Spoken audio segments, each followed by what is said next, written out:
Well, day 9 of the Paris Olympics showed us every sort of emotion that you could imagine. We saw suspense when we had a photo finish in the men's 100-meter race with two runners, Ishane Thompson and Noah Lyles, both finishing at the literal same time, only separated by, I think, 5 thousandths of a second. Then we had like really, really bad heartbreak when Carolina Marin, who's already an Olympic champion, who was one game up and leading in the second game, had to withdraw because of a terrible injury. We've seen insane ecstasy in the Indian hockey team, which managed to soldier on despite being one player down for almost 40 minutes and still managed to beat Great Britain to enter the semi-finals. So the Pod of the Rings is going to be about all of the emotions today. To talk about that, we'll have Mihir Vasavda, who was there at the stadium for this hockey match between India and Great Britain. And we'll have Vinayakk, who I'm pretty sure that wherever he was in Delhi, he was probably shouting at his TV screen in jubilation after that result.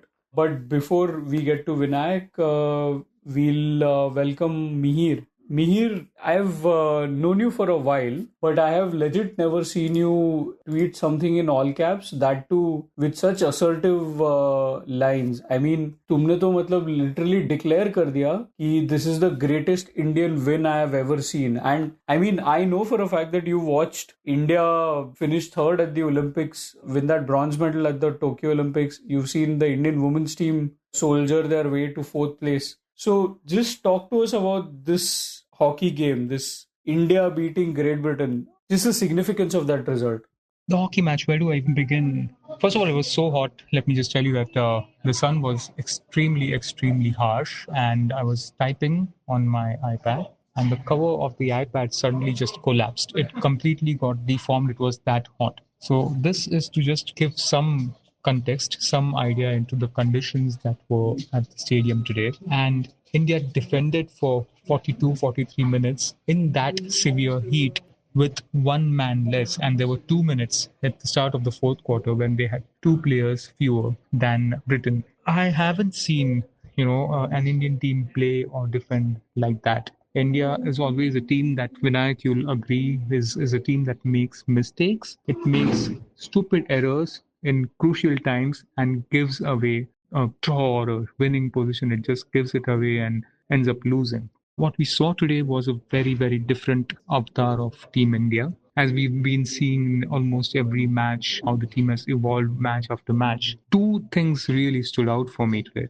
One, the immediate aggression that they showed after Amit Rohidas's red card. I think if it wasn't for that immediate aggression, because Britain was still trying to figure out how to play with a 10-man team. And within that period, they just launched an attack and scored a goal. And then Britain had to chase the game, which kind of made it very interesting to watch. And secondly, how each and every one of them gave more than 100%. I'm not the kind of...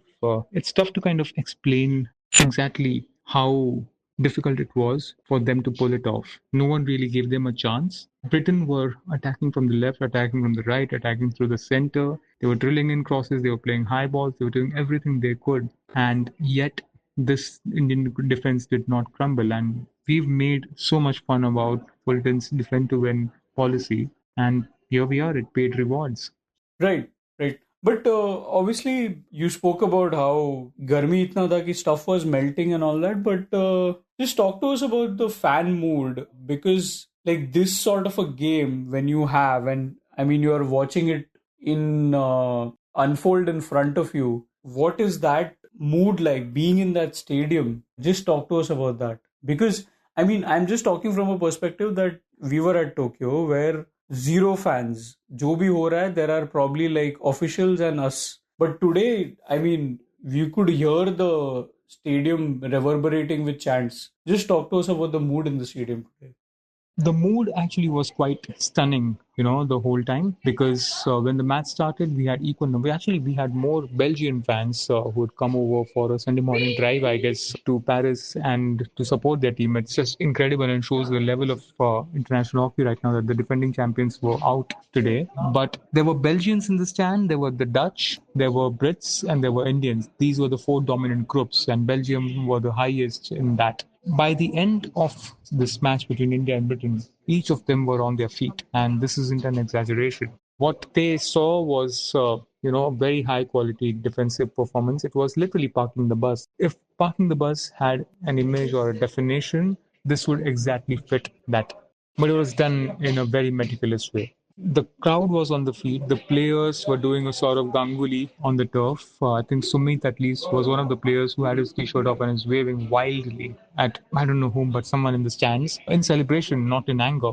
And there was this very poignant moment where Manpreet was talking to us in the mix zone, and suddenly he could hear the shouts of Papa, Papa, and he just turned. He couldn't see his daughter, he could just see her shadow because they were separated by a curtain. And the same happened when Fulton was coming and talking to us, where he could just hear the voice of his daughter from the other side of the fence. And all he did was just walk up from the gap, the tiny gap that was there between the ground and the fence, just touched his daughter's feet and he just tried to talk to her.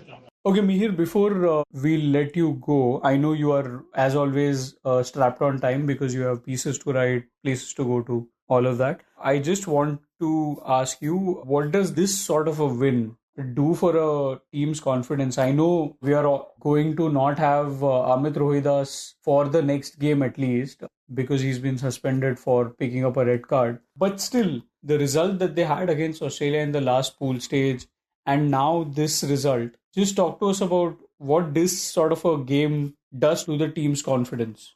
What this does to the Indian team is a great question, because I think the win over Australia, I'll go back a match against Belgium, the kind of hockey they dished out against Belgium, the win against Australia, and then to win a match like this in a quarterfinal of the Olympics, it's going to give them a lot of confidence. They're going to be dead tired. They're going to be man down before they even start against Germany, and man down not on the field but on the squad team. Now, whether it's fair or unfair, it's a very different debate. What do I think about the foul? I think Amit Rohidas was not smart enough in handling the situation. I don't know what's going on in his mind at that moment. He hasn't spoken about it. But, Craig at least Craig Fulton alluded to the fact that Amit did something which led to a card. Whether it was green, yellow, or red doesn't matter. But something happened. And I don't know if Amit was thinking that he'll get away with a yellow or whatever with that silly tackle that he made. Whether it's intentional or unintentional, it's a very different thing. The fact that he got himself into that position is what is questioned here. And unfortunately, India paid with the red card for the Britain match, and India will be a man short even for the semi-final. But hey, the way they played today, it will fill them with confidence. You could feel it in the energy of the players and the vibe that they kind of gave up. Until now, I wasn't really too optimistic about India's chances, but after today, I am really, really confident of how this team will go. All right, Mihir, thank you so much for joining us. I know you do these recordings at when you are really, really strapped for time, so we are eternally indebted for that. Speaking of eternally indebted, Vinayakk is here. Vinayakk, officially, we need to thank you for everything that you do and how much sport you track during a multidisciplinary games. I know there are lots has happened today, but since you are also a hockey connoisseur as much as Mihir is, just talk to us about your reaction to that win for India.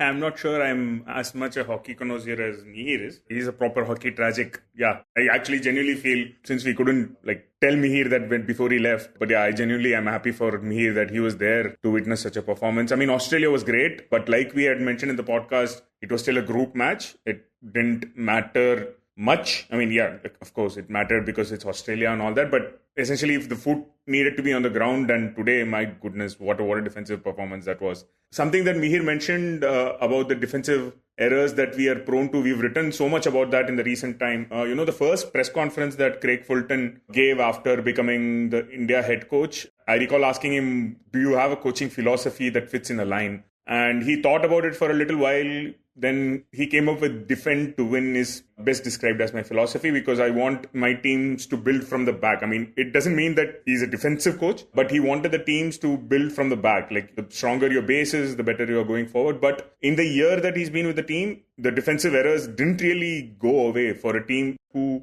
repeatedly kept saying that, I focus on structure, I focus on defense first and all that. The mistakes kept creeping in. And like Mihir said today, to play with 10 men for 42 minutes and basically not concede a proper shot on goal. Even the goal that they scored was a very scrappy one, wasn't really a clean goal or anything. To not concede more than just one goal in that period is just, I've never seen this, first of all, in my time watching hockey, that, a team played 42 minutes with 10 men. That was just, if Mihir says it's the greatest Indian win he's ever seen, then who are we to say otherwise, right?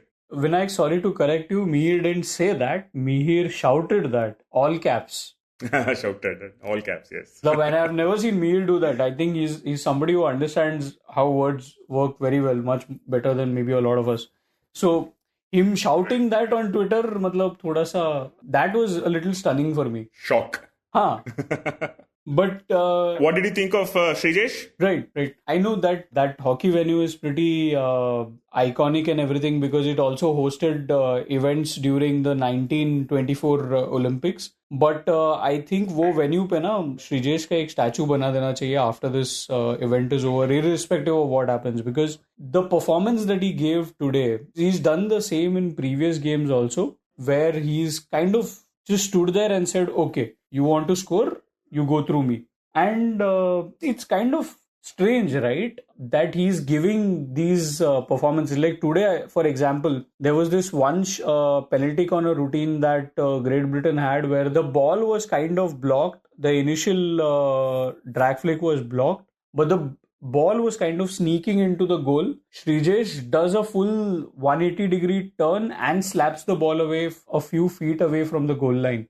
And when you see all of him do all of these things, it's kind of weird to think that Shrijesh is not going to play for the Indian team after this tournament. I did whatever is the literal double take wala thing, where I went to Google today in the middle of the game just to check ki iska age actually kya hai. Because I also kept thinking that maybe he's in his 40s, but he's just 36. Do you know if there is somebody who can maybe convince Shrijesh to not retire? Maybe Manpreet can, but you know that I'd written this in the report after the first match, I think, in the group stage. This is the classic sporting cliche, right? Retire when people ask, why now and why not now, right? Like, what are you still doing here, right? I'm guessing it's more of a what next wala thing for him. From when I spoke to him, I got the sense that, it's Olympic Games is everything for him, right? I mean, it is for most hockey players. He could have probably waited for a World Cup, which is one of the missing things in his cabinet. But yeah, maybe he thought, this is it and I'm not going to be in LA, so let them plan for the next 4 years. That is my guess. So yeah, now that we're talking about that, that goes to show that, how much of a miss he'll be. But, he basically extended his career. This has been a theme of the Olympic Games, right? Andy Murray saving match points to extend his career by, one day at a time. And then Rafael Nadal doing everything he can to play this last whatever. He's not retired yet, but still that kind of, these veterans saying not today to, their Olympic dreams is something amazing, right? Incredibly amazing performance by Shrijesh. And to say, I think the match of his life is something that we keep saying, I think. And this definitely would probably rank in his top 3 for sure.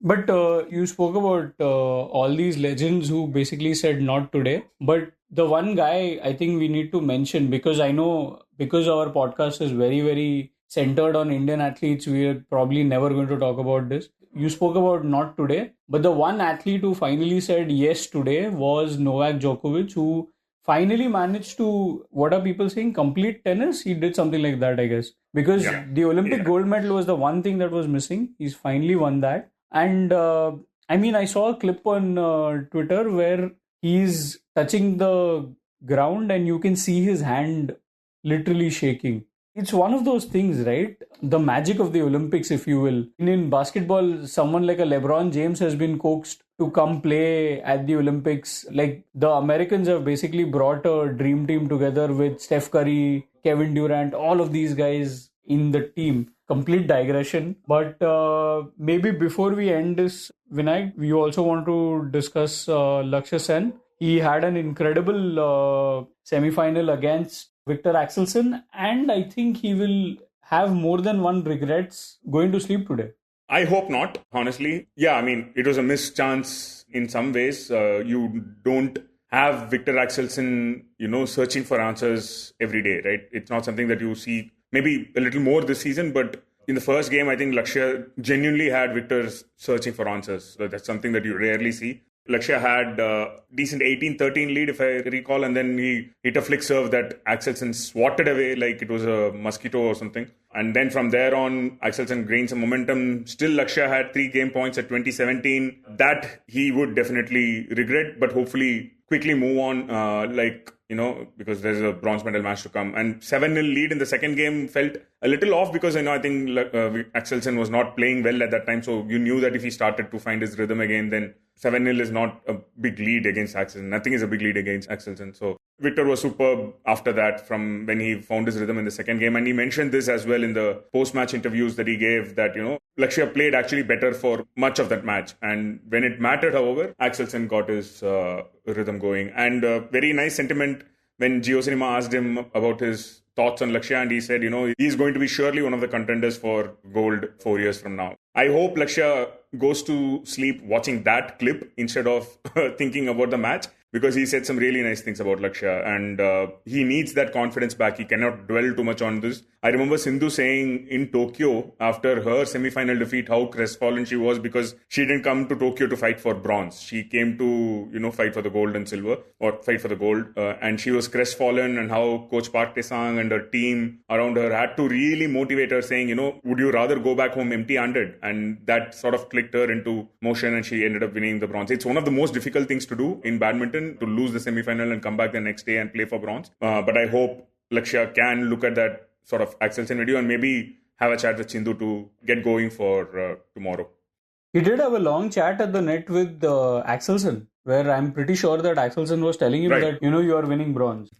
Probably. Hopefully. Yeah, nice. I mean, it did seem like that because they are friends, maybe thoda zyada hoga, but they are colleagues who have very healthy respect for each other, clearly, because they've had elongated training sessions together and all of that. But Vinayak, before we say goodbye, tomorrow, another big day in sport. If people want to understand what it is that they need to check out tomorrow, can you quickly maybe sum up what to look forward to tomorrow? Yeah, Monday. By the time you're listening, we'll be close to Lakshya's bronze medal match is at 6 p.m. in the evening. Going to be tricky against Ichha, the Malaysian. But if I had to pick, I think we were discussing this in office, if I had to pick one of the 8 quarterfinalists as a potential matchup for Lakshya to win a medal, I would have gone with Ichha because Lakshya has a good record against Ichha, and it's 4-1 in the last 5 meetings. And even the match that he lost, he wasn't well that day, as Shivani has mentioned in her piece that you can read on the website. So yeah, that is a huge match. He'll be looking to become the first Indian male shuttler to be on the podium.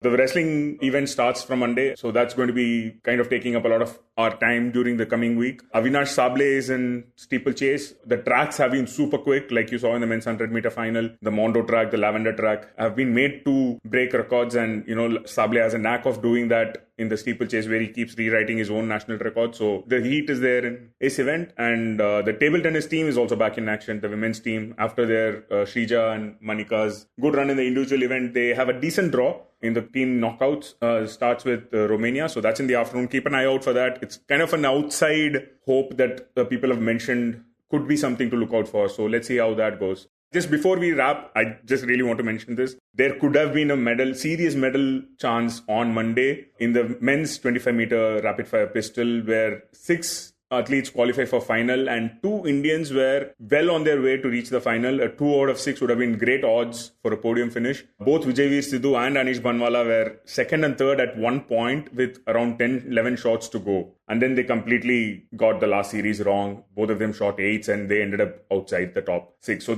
it might not catch a lot of attention in everything that happened, but I genuinely think there was a serious medal lost there for India. That's kind of a disappointing event, which we would have had the final on Monday, but that's not to be. So, but yeah, we have Lakshya and table tennis and athletics and so much more. So let's look forward to that.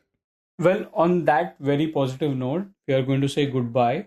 We'll be back tomorrow with one more episode, hopefully with great news that Lexa has claimed a bronze medal in the men's singles event, thereby becoming only the third Indian shuttler to ever win an Olympic medal. Well, that's until tomorrow. For now, thank you so much for listening. We'll be back. This is me, Amit Kamath, on behalf of my colleagues Mihir in Paris and Vinayakk in Delhi, saying goodbye.